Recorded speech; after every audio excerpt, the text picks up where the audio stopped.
Bom dia, senhoras e senhores. Sejam bem-vindos à conferência de resultados do terceiro trimestre de 2024 da LWSA. Estão presentes hoje conosco os senhores Fernando Cirne, diretor-presidente, Rafael Chamas, Chief Operating Officer, e André Kubota, diretor financeiro e de relações com investidores. E para a sessão de Q&A, o Senior Management da companhia. Este evento está sendo transmitido pela internet via Zoom Webinar com tradução simultânea para o inglês, podendo ser acessado no endereço www.ri.lwsa.tech, clicando no link que aparecerá no pop-up. Os slides da apresentação estão disponíveis para download na central de resultados do site de RI, na aba Informações Financeiras. As informações são apresentadas em reais e foram preparadas conforme as práticas contábeis adotadas no Brasil, baseadas nos pronunciamentos, orientações e interpretações emitidos pelo Comitê de Pronunciamentos Contábeis. Antes de começar, gostaríamos de mencionar que as afirmações contidas nesse documento relacionadas à perspectiva sobre os negócios, projeções sobre os resultados operacionais e financeiros e aquelas relacionadas a perspectivas de crescimento são meramente projeções e, como tais, são baseadas exclusivamente nas expectativas da diretoria sobre o futuro dos negócios. Essas expectativas dependem substancialmente das condições de mercado, do desempenho da economia brasileira, do setor e dos mercados internacionais, e, portanto, sujeita a alterações sem aviso prévio. Todas as variações aqui apresentadas são calculadas com base nos números em milhões de reais, exceto quando informado, assim como os arredondamentos. O presente relatório de desempenho inclui dados contábeis e não contábeis, tais como operacionais, financeiro orgânico e pro forma, e projeções com base na expectativa da administração da companhia. Os dados não contábeis não foram objeto de revisão por parte dos auditores independentes. Para o Q&A, sessão de perguntas e respostas, orientamos que sejam enviadas via ícone do Q&A no botão inferior da sua tela, informando seu nome e sua companhia. Por padrão da dinâmica, seus nomes serão anunciados para que façam sua pergunta ao vivo. Neste momento, uma solicitação para ativar seu microfone aparecerá na tela. Agora gostaria de passar a palavra ao senhor Fernando Cirne, que iniciará a apresentação, e posteriormente aos senhores Rafael Chamas e André Kubota. Por favor, Fernando, pode prosseguir. Muito obrigado, Paulo. Sejam todos muito bem-vindos ao call de resultados do terceiro trimestre da LWSA. Queria agradecer a todos os acionistas, colaboradores e analistas. E começando aqui pelo slide número 3, principais mensagens do trimestre. Primeiro, os fundamentos operacionais continuam muito sólidos. Quando eu falo de fundamentos operacionais, está falando principalmente de GMV, GMV de loja própria, GMV de todo ecossistema, e também pelo um contínuo crescimento da base de clientes. Nossas margens continuam apresentando expansão, principalmente por conta de controle forte de custos e alavancagem operacional. A gente está falando aí de um ganho de 4,7 pontos percentuais em relação ao mesmo período do ano passado, quer dizer, uma forte expansão de margem, foco na aceleração de crescimento. A empresa cresceu 5,5% na operação de e-commerce em relação ao trimestre imediatamente anterior. Inovação, e é importante quando a gente fala de inovação, porque a Locab é muito vista como uma empresa que fez muita aquisição. Sim, a aquisição foi importante para a nossa operação, mas a gente só nesse trimestre lançamos 3 importantes produtos. Nosso PDV, sendo oferecido na Tray, está sendo um grande sucesso, o AQ e também a WOS. O Rafael vai destrinchar um pouquinho mais esses produtos, mas são só exemplos. A gente tem feito um trabalho muito bacana de evolução orgânica, que tem feito muita diferença para nós e também acelerado o nosso crescimento. E, por fim, o retorno dado ao acionista através de recompra de dividendos, que só nesse ano já trouxe aí 192 milhões de retorno aos acionistas. E, por fim, eu trago aqui no slide 4, né, dentro do processo de sucessão, que a gente já divulgou ao mercado, a gente traz nesse call o nosso novo CFO e RO, que é o André Kubota. Ele já vai estar hoje apresentando a parte dos resultados financeiros. Rafael, o nosso antigo CFO e agora CEO, vai estar apresentando parte do que eu apresentava, já nesse processo de sucessão. Mas voltando ao André Kubota, ele tem um currículo muito bacana, informação exemplar, passou por diversos bancos e também foi buy-side na Constellation, atuou na Hidrovias Brasil e também na Ambartec. Ele vai estar assumindo aí a parte final do nosso call de resultados. Não vou me estender muito mais, eu vou passar a continuação da apresentação. Nosso CEO, Rafael Chamas, que todo mundo já conhece. Rafael, por favor, dê sequência. Muito obrigado a todos. A gente se vê na parte de Q&A. Muito obrigado. Obrigado, Sidney. Então, movendo para o slide número 6, aqui alguns indicadores muito relevantes para a gente entender saúde da companhia, né, e performance. Do lado esquerdo, o GMV do ecossistema. Então, a gente fechou esse período com 17,4 bi, é um crescimento de 16%, né? Lembrando, isso aqui é a performance, a soma de tudo que nossos clientes, do montante total que os nossos clientes venderam nesse período. Então, 17 bi, dá para se ter uma dimensão da relevância e do quão importante somos, né? A companhia LWSA hoje, com a digitalização de quase 200 mil varejistas, se consolida como um dos mais relevantes players na cadeia de e-commerce no Brasil. E do lado direito, a indicação de performance de base. O Fernando comentou sobre a expansão contínua da base de clientes. Então, fechamos o terceiro trimestre com 191 mil assinantes na companhia, uma expansão de 6%. E aí um indicador super importante sobre como a gente tem conseguido expandir arco da nossa operação, né? Clientes maiores, a cross-sell, tem alguns indicadores relevantes, pela receita de assinaturas, né? Então, a receita de assinaturas cresceu 26% no período. Uma fonte super relevante para a gente, crescimento contínuo e futuro na operação. Movendo para o slide 7, mais alguns indicadores ainda operacionais, né? O GMV de loja própria cresceu 18%, atingiu 1,5 bi.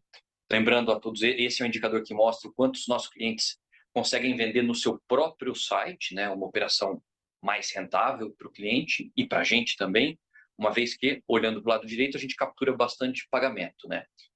Temos uma operação sólida de pagamentos na companhia, super rentável. Lembrando, toda essa operação de pagamentos é embedded, então dentro dos nossos próprios softwares, que cresceu também, então o TPV 16% no período.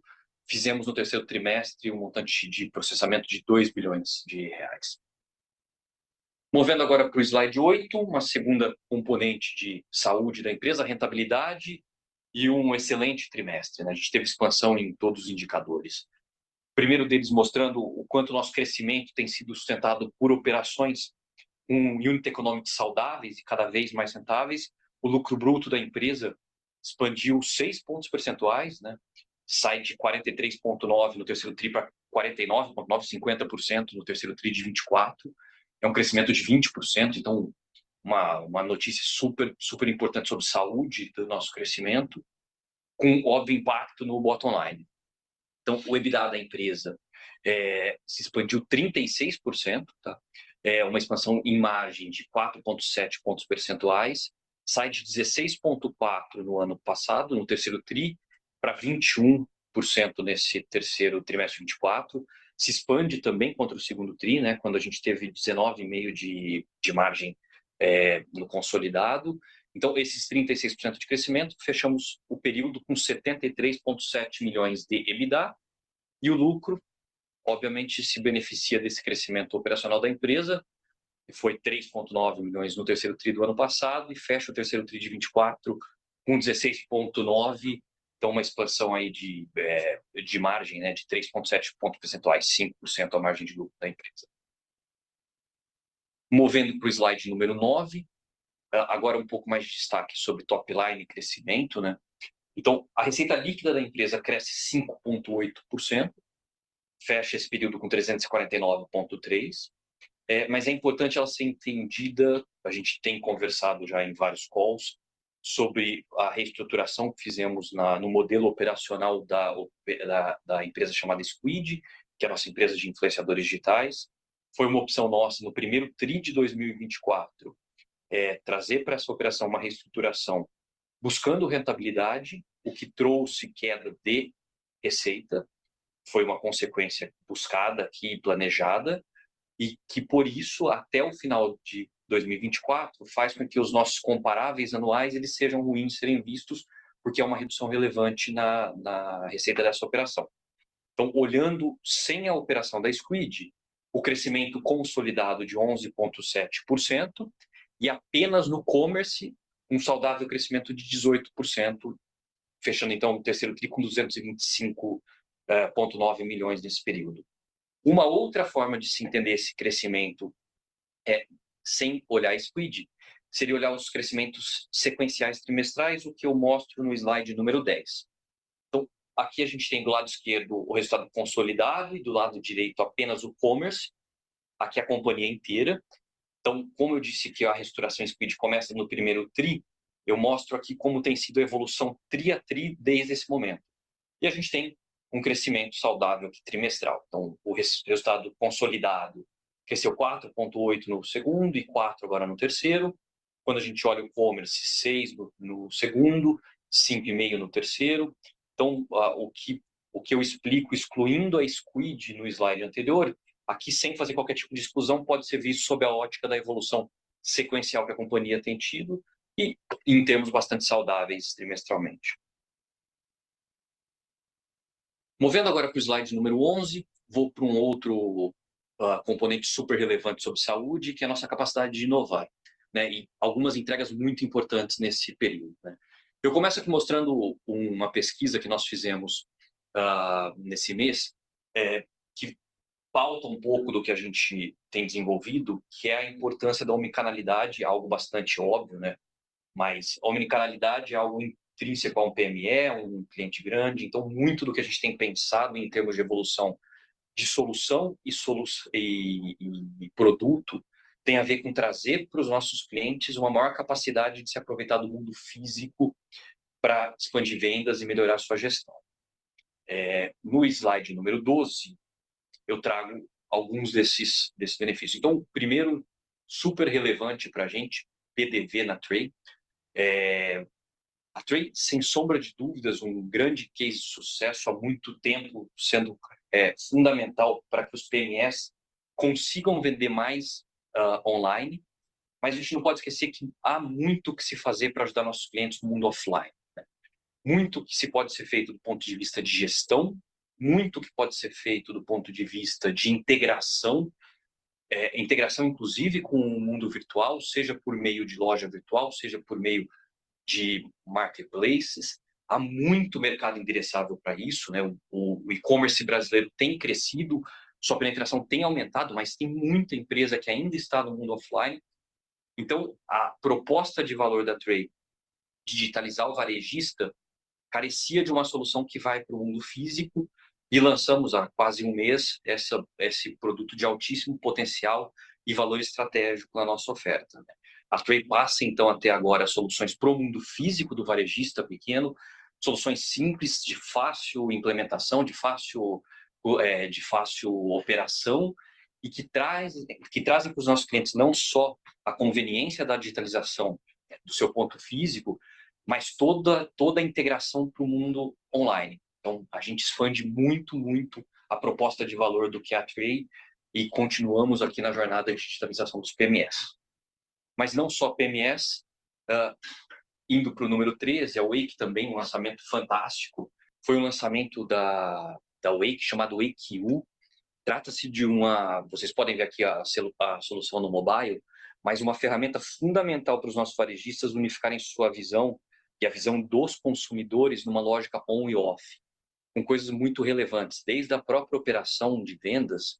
Então, vocês podem ver aqui fulfillment de pedidos, a própria venda em si, a operação de venda offline, então pagamento na maquininha, soluções de CRM. Então, no fundo, a gente traz para a mão dos nossos varejistas algo que muito fácil unifica toda a experiência e o relacionamento com o cliente, seja na perspectiva on, seja na perspectiva off, de forma completamente integrada. E indo para o slide 14, um terceiro exemplo aqui de inovação super relevante para a gente, né? O lançamento de um produto chamado WOS. O WOS é uma solução de GenAI, né? De inteligência artificial generativa na Octa, que é a nossa plataforma de atendimento, venda pós-venda.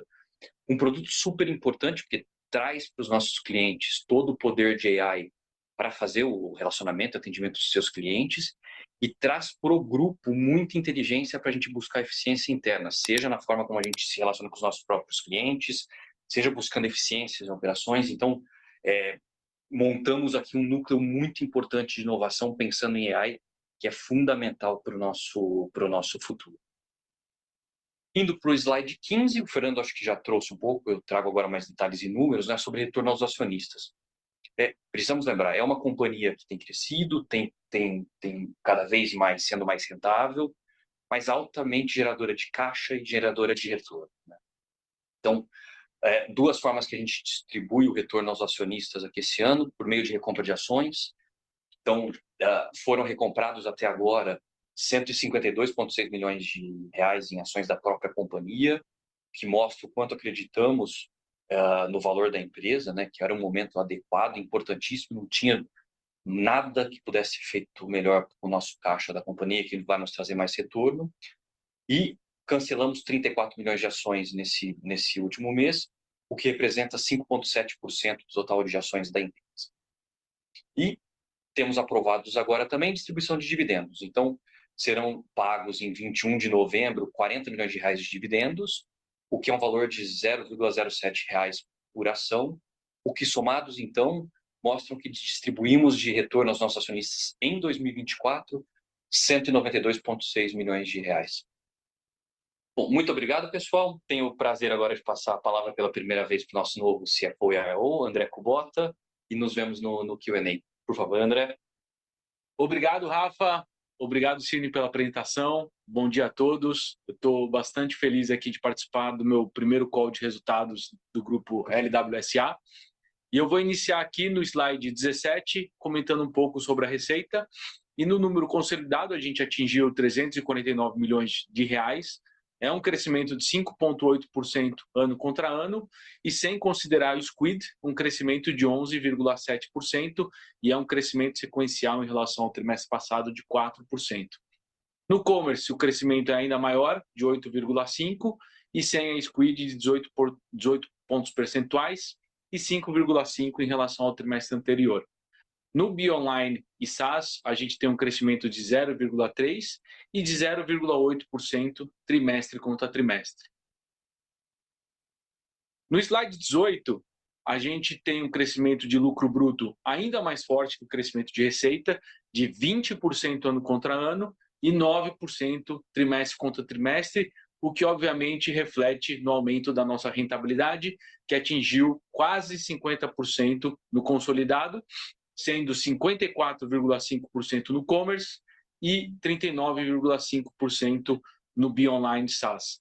Acho que mais importante que o número, que é muito robusto, é a clara tendência de crescimento desde do quarto trimestre de 2021, que foi quando a gente passou pelo nosso primeiro ciclo aqui de aquisições dentro da empresa. Indo para o slide 19, falando um pouco mais do EBITDA, a gente tem um crescimento ainda mais forte que o lucro bruto, de 36,2% ano contra ano, o que demonstra nossa forte capacidade de alavancagem operacional com o aumento da margem EBITDA, que saiu de 16,4% no terceiro trimestre de 2023 e foi para 21,1% no terceiro trimestre de 2024. No e-commerce, o crescimento do EBITDA é ainda mais forte, de 36,9%, um crescimento de margem e expansão de 15,5% para 19,6%, quase um patamar de 20%. No Bionline e SaaS, a gente tem um crescimento também muito forte, de 35% ano contra ano, e uma margem robusta de 24,5%. Indo para o slide 20, mais importante que o patamar que a gente atingiu de margem EBITDA, eu acho que é a clara tendência de melhora no ciclo que a gente teve desses últimos anos após o ciclo de aquisições. Acho que foi muito importante a gente se voltar para dentro da empresa, começar a extrair as sinergias e ter um foco muito grande na melhoria de rentabilidade e de ganho de margem da empresa. Só nesse último ano e meio, a gente já teve um ganho de quase 5 pontos percentuais, de 16,8% para 21,1%, e a gente acredita que essa tendência ainda deve continuar com sinergias adicionais que a gente tem para extrair dentro do grupo. Indo para o slide 21, olhando os números acumulados do ano de 2024, já atingimos no consolidado do grupo um patamar quase de 20% de margem EBITDA, sendo que no commerce a gente está rodando em 17,6% e no BIM Online SaaS um nível de 25% nesse segmento. Indo para o slide 22, em relação ao lucro líquido, no terceiro trimestre a gente teve um crescimento de mais de 4 vezes o lucro do ano passado, em 16,9 milhões de reais, e no consolidado dos 9 meses a gente saiu de um prejuízo para um lucro de 59,7 milhões de reais. Importante mencionar que esse lucro poderia ser ainda maior, dado que a gente poderia ter as receitas financeiras advindas dos recursos que a gente investiu nas recompras de ações de 150 milhões de reais no ano de 2024. Indo para o slide 23, em relação à geração de caixa, EBITDA e CAPEX e despesa financeira, claramente uma tendência de crescimento em relação ao EBITDA, uma estabilidade nos últimos trimestres do CAPEX ao redor de 7 e 8,2% da receita, uma tendência de queda em relação ao 9,3% que a gente tinha no ano de 2022, e muito importante mencionar que esse CAPEX é investindo em novos produtos e inovação que gerará crescimento futuro nos próximos anos para a companhia. Além disso, em relação à despesa financeira, a gente também tem uma clara redução e está perto num patamar de 0,53% em relação ao TPV, um patamar bastante reduzido em relação aos últimos trimestres e o que a gente apresentou nos últimos anos. Por fim, no slide 24, a gente fechou o trimestre com uma posição de caixa de 460 milhões de reais, mesmo considerando a recompra de mais de 150 milhões de ações que a gente teve ao longo de 2024, e ajustando pelo passivo de arrendamento, também uma posição bastante forte de 390 milhões de reais, e os earnouts a pagar já estão num patamar bastante menor do que a gente tinha nos últimos trimestres, de 236 milhões de reais. Com isso, passo a palavra para o moderador para a gente começar o Q&A. Gostaríamos de lembrar que as perguntas devem ser enviadas via ícone do Q&A no botão inferior da sua tela. Por padrão da dinâmica, seus nomes serão anunciados para que façam sua pergunta ao vivo. A primeira pergunta vem do Leonardo Olmos, do UBS. Leonardo, pode prosseguir. Oi, pessoal. Bom dia. Duas perguntas do meu lado, uma ligada à receita. A gente viu que uma das principais subsidiárias, aí, como a Tray e a Bling, eles tiveram uma queda ano contra ano e tri contra tri na receita. E aí, por talvez uma coincidência infeliz, foram algumas que vocês aumentaram um pouco o preço no ano passado, né?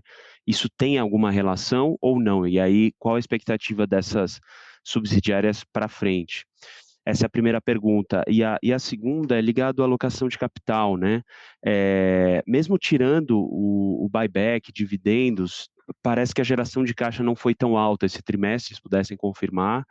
E ainda assim vocês pagaram buyback e dividendo. Como é que vocês vêm para frente? A ideia é mudar um pouco a estrutura de capital, ter um pouquinho mais de dívida, ou reverter e ter uma geração de capital ainda maior nos próximos trimestres, anos? Obrigado. Léo, bom dia, Rafael falando, tudo bem? Vamos lá, deixa eu pegar os pontos. Primeiro, importante colocar a nota explicativa, tá? Que eu acho que é onde você pegou, ela traz o resultado contábil da subsidiária. Então, vamos parte principal. Tray e Bling continuam em crescimentos muito bons, tá? Ambas cresceram, aí você pode ver os indicadores, né? São dois componentes relevantes da receita de e-commerce, GMVs crescendo, TPV crescendo, então as operações continuam crescendo. O que eu imagino que seja o seu ponto é quando você olha a nota explicativa na demonstração financeira, a subsidiária chamada Tray e Bling, ou as subsidiárias, elas foram incorporadas na LWSA por aquele movimento que a gente fala de aproveitamento fiscal dos ágios. Então o que acontece é que quando você olha o terceiro trimestre, essas empresas só existem formalmente como CNPJs e têm resultados em subsidiárias até o segundo mês do trimestre. O último mês, elas já não existem mais. Então, quando você olha só essa empresa contabilmente na DF, essa empresa tem 2 meses só de resultado, não tem 3, tá? Conta muito estúpida ser feita. Pega, divide por 2 e multiplica por 3, tá? Mas, assim, não recomendo mais a gente acompanhar essa nota para se entender resultados subsidiários, porque as incorporações ocorreram no quarto trimestre, elas não vão ter mais nenhum tipo de resultado alocado. Então, a DF continuará tendo resultado só até o momento da incorporação. E a gente lembrando, né, benefícios fiscais relevantes a serem destravados e esse processo de incorporação de companhias que tem, obviamente, simplificação operacional relevante, mas, em especial, otimização tributária, são super importantes e continuarão ocorrendo. Tá? Então, a gente tem outras empresas que serão incorporadas. Então, legal a tua pergunta, porque me permite explicar o que acontece nas DFs da companhia. Continuar entendendo, então, o proxy de crescimento dessas subsidiárias, eu acho que a gente tem bons indicadores no earnings release que continuam trazendo isso.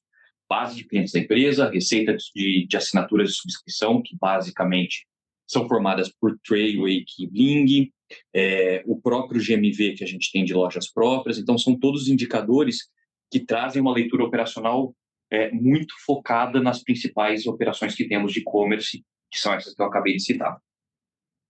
Alguma dúvida nesse ponto, Léo? Senão eu passo para a próxima pergunta. Boa.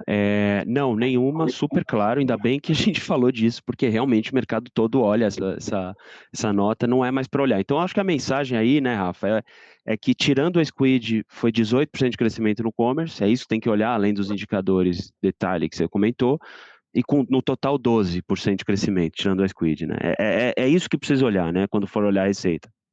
Perfeito, Léo. E eu até complemento, né? Se a gente olha trimestre contra trimestre, o próprio efeito da Squid, ele some, uma vez que a redução relevante de receita que a gente fez foi no primeiro tri. Então, para uma outra forma de se entender como vem o pace de crescimento da companhia, é olhar a evolução trimestral, do primeiro para o segundo, do segundo para o terceiro. Ambos aí girando na casa de 4% no todo, 5% no commerce. Então, também dão uma dimensão de qual é o ritmo de crescimento da operação depois da redução de receita que a gente fez na Squid no começo do ano, tá? Então, a resposta é sim. Então, a nota explicativa, ela deixa de ser uma boa fonte para se olhar individualmente as subsidiárias, e esses números que eu comentei mais, que você me ajudou complementando, Léo, são as boas formas de se continuar entendendo o crescimento da operação, tá? Show. Beleza. Indo para o segundo ponto, alocação de capital. Assim, historicamente, nós sempre fomos uma empresa, né, Léo, altamente geradora de caixa. Passamos aí os últimos 4 anos com uma dinâmica distinta de alocação de capital por uma aceleração do ciclo de crescimento por M&A, o que eu entendo que foi super exitoso, né? Uma companhia que tinha pouco menos de 1/5 do seu tamanho em e-commerce, depois desse ciclo todo de investimentos, tem hoje as principais soluções do Brasil, uma relevância quando eu penso no mercado de varejo brasileiro digital muito grande com essa volumetria toda de GMV que a gente tem, que representa mais de 1/5 do e-commerce brasileiro, operações com alta escala. Então, acho que a tese de investimentos muito sólida, né? Acho que chegamos no momento aqui em 2024, quando a gente pensa em alocação de capital, já mostrando o que é a vocação dessa empresa. Uma empresa que investe em operações que têm altas margens brutas, né? Dinâmica de capital de giro altamente benéfica, porque meus business são todos pré-pagos. Então, a geração de caixa, ela sempre foi intrínseca ao nosso modelo de negócios. Olhando o que aconteceu até agora, o segundo trio, o terceiro trio, eu explico, a geração continua muito boa e esse trend continua, tá, Léo? A gente entende que os próximos ciclos da companhia, o nosso foco aqui interno de gestão é em alavancar o retorno dos ativos que a gente já tem dentro de casa, tá? Então, tem muito ainda desse valor a ser destravado, seja por meio de integração estrutural, que a gente tem feito e há muito a se fazer ainda, seja por meio de integrações de produtos que nos permitem ter melhor oferta para o cliente, redução de churn, maior cross-sell. Então, o foco nosso agora para o próximo ciclo é muito em tirar mais retorno dos ativos que a gente já colocou, o que vai fazer com que a gente continue gerando caixa e nos permita, com essa política de alocação de capital, privilegiando distribuição a acionistas também, seja por meio de recompra, seja por meio de dividendos. A recompra foi, como a gente mostrou nos slides, né? Foi relevante, foram 150 milhões, a gente fez o cancelamento, então entendemos que que a compra da ação é o melhor uso que a gente pode fazer de capital na empresa. Então, continuará sendo uma tônica para os anos futuros aqui na companhia, tá, Léo? Seu ponto sobre o trimestre específico, né? A geração operacional foi bastante alta também, tá? A gente teve uma boa geração, acho que vale até falar, boa geração essa, ainda assim com alto pagamento de imposto, né?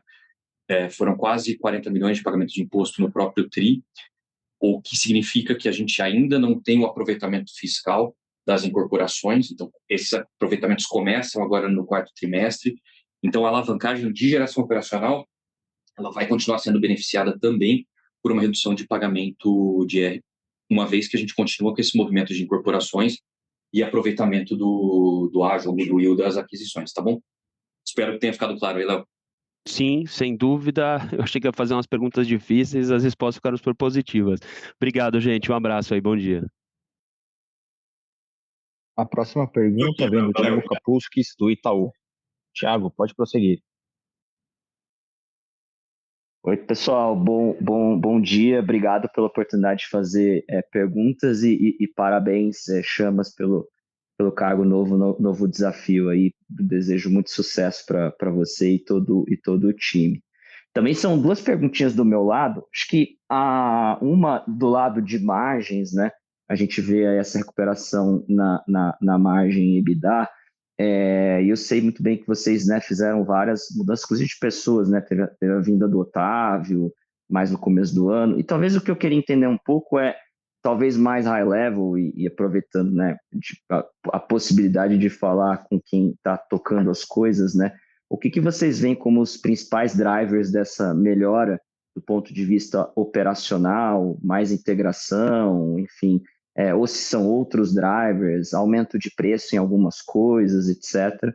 E um pouco do que a gente pode pensar para frente nessa margem e nessa execução, e um pouco assim, talvez se vocês puderem compartilhar um pouco ou da diferença, né, que já tem sido o trabalho das novas pessoas que vocês trouxeram, né, do time novo em algumas áreas. E a segunda pergunta é sobre a Squid, né? Que acho que continua sendo um drag, né, infelizmente, para o resultado, mas queria entender como é que vocês estão pensando em relação ao ativo, em relação às mudanças ali, enfim, qualquer update acho que é válido. Obrigado. Tiago, Fernando, tudo bem, meu querido? Vamos lá. Com relação à margem, tá? Eu acho que a margem tem sido três, quatro fatores que têm contribuído para a margem crescer nesses últimos 2 anos de forma bem consistente.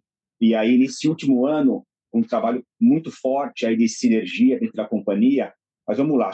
Nos últimos 2 anos, no primeiro ano desses 2 anos, muito um trabalho de alavancagem operacional. As empresas de e-commerce que nós compramos, aí a gente está falando principalmente que tem alto crescimento, como Bling, Melhor Envio, elas têm crescido de forma muito forte, com uma redução, um crescimento desproporcional de custo. Isso trouxe uma margem muito forte. Isso acho que foi nos últimos 2 anos de forma muito forte.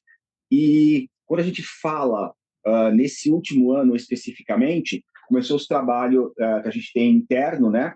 Esse trabalho interno, a gente está falando de um trabalho que tem sido suportado pela área de gestão, processos do Otávio, que é de redução de níveis hierárquicos, aumento de span of control e também de fusão, de merge de operações.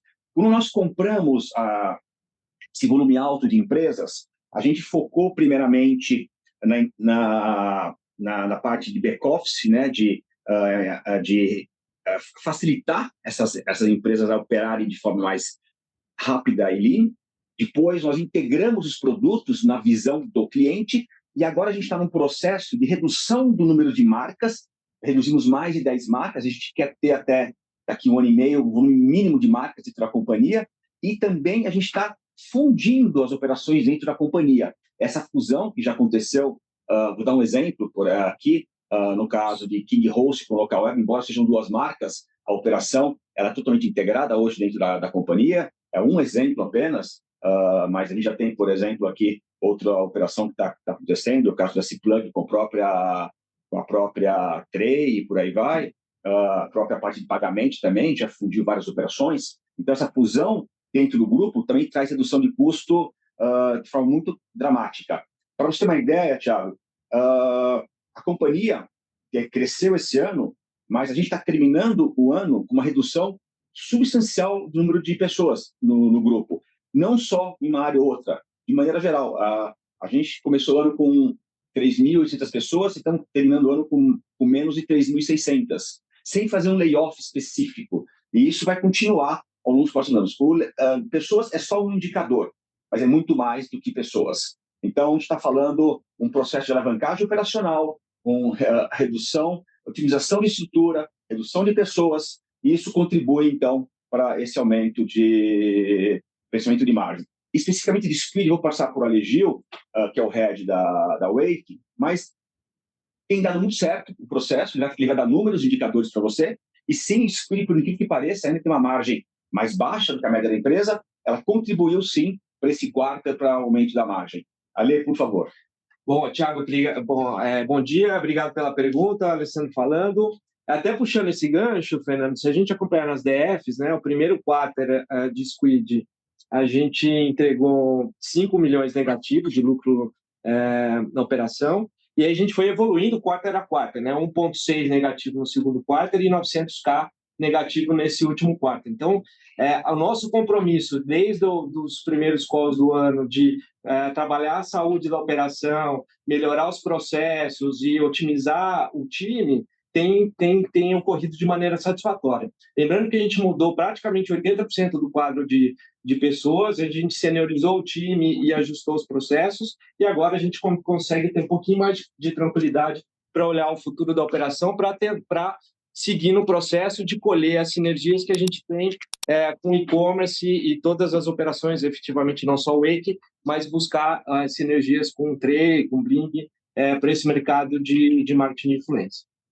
Já complementando, Thiago, o Ale falou, foi importante reduzir o tamanho da Squid.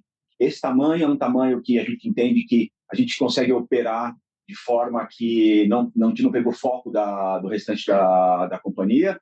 É um tamanho que a gente consegue, como a Ale falou, está quase que break-even na operação, foi quase zerado esse último Q. Então, foi um sucesso a reengenharia da Squid. Lógico que tem mais alguns Qs para comprovar isso, mas, então, olhar ex-Squid é uma maneira justa para nós, para o real crescimento da companhia, e a gente agora pode tentar imprimir algum crescimento pequeno, talvez, na companhia, e aí, o ano que vem, a gente pode parar de olhar ex-Squid, porque aí sim é um crescimento real da companhia, e aí sim a gente não vai ter esse ajuste, que, lógico, é um desconforto para nós, ninguém gosta disso, mas é a real maneira de ver a companhia, e quem sabe o próximo Q vai ser o último que a gente vai ter que fazer esse acerto. Ok? Perfeito, tá super justo. Obrigado, Cine, e obrigado, Gil, pelas respostas. A próxima pergunta vem da Lívia Nizobata, do JP Morgan. Lívia, por favor, pode prosseguir. Oi, pessoal, bom dia. Obrigada pela oportunidade de fazer perguntas. Eu tenho aqui duas também do meu lado. Na primeira, vocês reportaram uma queda no ritmo de adição de novos assinantes em e-commerce no Tri-a-Tri, e vocês falam que é especialmente entre clientes abaixo de 15 mil em GMV. A gente quer saber se tem um racional por trás, quais são os drivers, se tem elementos de competição, e além disso, se tem alguma plataforma em específico que vem atraindo menos esse grupo de clientes. E a nossa segunda pergunta é em relação ao Mercado Livre lançando o próprio ERP gratuito. O que vocês acham desse produto? Como vocês veem? Se tem um risco competitivo para a operação de vocês? E com o conhecimento que vocês têm, se há uma semelhança com alguma das soluções que vocês oferecem? Se vocês puderem dar uma cor nesse sentido. Muito obrigada. Tudo bem, eu vou passar para o Williams a primeira parte da resposta, e a parte referente ao Mercado Livre eu posso responder. Williams, por favor. Bom dia, Lívia. Obrigado pela pergunta. A gente vê, né, as plataformas, né, a gente tem olhado muito aqui Tray e Bag, né, quando a gente fala de e-commerce, já de forma integrada, né? A gente já fez integrações em tecnologia, em operação, então a gente já tem tratado aqui como um negócio único, e ambas performando super bem, né? Inclusive, se a gente olhar a Bag tem sido um bom destaque de crescimento muito acelerado em receita. E o que a gente tem visto, Lívia, é que o número de clientes talvez não seja a melhor proxy que a gente pode olhar para entender o crescimento do negócio, né? Porque a gente tem uma parte de clientes, principalmente clientes pequenos, clientes que tentam montar o seu e-commerce e não prosperam. E a gente ajustou muito a aquisição de clientes para pegar clientes com maior qualidade. E isso você consegue observar no crescimento de GMV de loja própria, crescendo 18%. Então, o que eu quero dizer com isso? É que tanto o Tray e Bag tem encontrado oportunidades de mercado muito boas, né? Cada uma num perfil de cliente ligeiramente diferente. A Tray buscando aquele cliente focado no varejo tradicional, um cliente um pouco mais tradicional. Inclusive, por isso, a gente está lançando o Tray PDV para fazer toda essa integração. Por outro lado, a Bag também crescendo muito em empreendedores mais novos, né? Varejistas digitais, nativos digitais, montando sua operação pela primeira vez, né? E nesses perfis, a gente tem performado muito bem, inclusive por isso o nosso GMV crescendo. E a gente tem tirado um pouco o pé de uma aquisição de clientes iniciantes ou clientes que não trariam um sucesso, né? A nossa própria precificação e a forma de vender, a gente tem qualificado um pouquinho melhor. Então, eu acho que isso explica a queda de clientes com o crescimento de receita, com o crescimento de GMV. É muito mais uma busca nossa por clientes de qualidade que vão depois consumir, além da assinatura, todos os serviços do nosso ecossistema. Né? Vão consumir logística, vão consumir pagamentos, né? Vão também usar o RP Bling, vão usar o PDV. Então, a gente tem buscado muito a nossa aquisição de clientes por isso. Não estamos vendo movimento de competição, tá? Não é algo que tem nos mudado, né, o ritmo normal que existe no mercado. Inclusive, a Bag, que tem acelerado muito, tem crescido em migrações de clientes de outras plataformas. Hoje, a Bag tem mais da metade da sua aquisição vindo de empreendedores que estavam tentando em outras plataformas e foram tentar, então, a partir daí, foram adquiridos para montar a loja virtual na Bag. Tá? Então, eu acho que é um pouco dessa visão nossa aqui de que a gente está realmente qualificando mais, buscando GMV e buscando cliente com qualidade, tá bom? Fernando falando um pouco em Mercado Livre, eu acho que é importante falar da proximidade que nós temos com o Mercado Livre, uma parceria de sucesso que a LWSA tem. Eu acho que Tray e Bling juntas são talvez as ferramentas mais importantes em termos de geração de produtos para o Mercado Livre. Então, nós somos muito próximos, trabalhamos muito bem juntos, mas tem uma característica muito forte, né? A LWSA, ela tem como premissa não ser uma ferramenta dedicada a nenhum marketplace. Nós somos agnósticos. Então, sim, nós integramos com todos os marketplaces, somos talvez as soluções mais importantes para o ecossistema de marketplace do Brasil, posso afirmar isso. Geramos talvez mais 25% de todas as vendas dos marketplaces do Brasil hoje. Então, trabalhamos com todos muito bem, mas o nosso conceito é ser agnóstico. Então, estamos com todos os marketplaces. Fora marketplace, a gente se integra com TikTok, Instagram, Facebook e que seja. Então, nosso conceito é gerar o maior possível de vendas para os nossos clientes. E se amanhã aparecer um novo marketplace, aparecer uma nova forma de venda, nós vamos estar integrados. Esse é o nosso mantra. Para você ter uma ideia, Lívia, só 3% dos nossos clientes trabalham apenas com o marketplace. Então, sim, existe, provavelmente, clientes que gostam de trabalhar só com um marketplace. E provavelmente esse seja o público que o Meli queira atingir. E faz sentido para ele ter um produto que atenda de forma vertical o marketplace deles. É o que acontece com o mercado shops, né? Então acho que não vejo conflito nesse momento.